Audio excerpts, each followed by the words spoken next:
People don't talk about the use of credit cards enough. Now, back in the day, where before 2008, when people could do like same day refinances, people would use credit cards as part of deposits, believe it or not, which you can't do today. But there is nothing stopping you by whacking materials and other costs on credit cards like this, like Kevin says here, on 0%.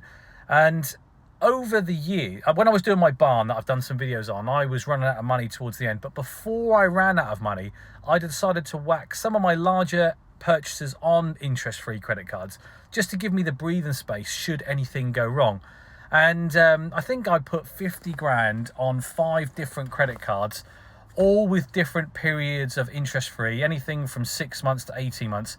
But I set up monthly payments to clear down the debt every single month without ever paying a penny interest. And I actually never really needed to use them. The worst case scenarios never happened, and I had the money in the bank. But that doesn't mean I did the wrong thing, because it didn't cost me anything to put purchases on an interest-free credit card. And this kind of got me thinking, because when I went through the crash in 2008, 2009, 2010, when I had no money, I was in huge amounts of debt, getting a credit card, a 0% credit card, is near on impossible. So when you need good debt, it's really hard to get.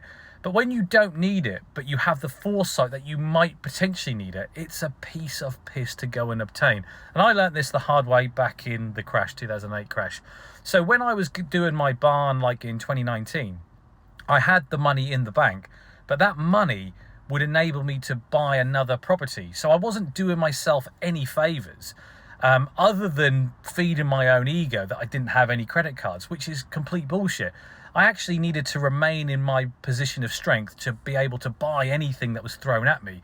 And I could use good debt, interest-free debt, to buy materials and, other stuff, which is what I did. And now I do this every year. Every single year, I'll buy something for interest-free credit and pay it off over that period. It might be 6 months, might be 9, might be 10, might be 12. And I've got more than 100 times the cost in the bank. But it's like free money. I just don't get why people don't do this. So every year I have a spend. There's about 30 grand that I spend a year on this subject. I won't say what it is. And I pay it in different chunks. And there's a 10 grand payment that always comes due when I'm basically whacking loads of expensive business class holidays through, 10, 15 grand holidays. And it always falls that I have to pay like 2.5 or maybe 3 of them off in one go. So like 50 grand, 40, 50 grand can be leaving my account. And when this fee or this spend is due, I whack it through on an interest-free credit card. I do it every year. And then I spend the interest-free period, which is about a year, paying it off. But it's like someone's given me the money for free. It's like around 10 grand, because I don't even see the monthly repayment going out of my account because it's such a small amount. So it has no impact on my overall life or spending or bank balance. But it's a way of just leveraging really good debt. And I'm using interest-free credit cards because it's like having free money.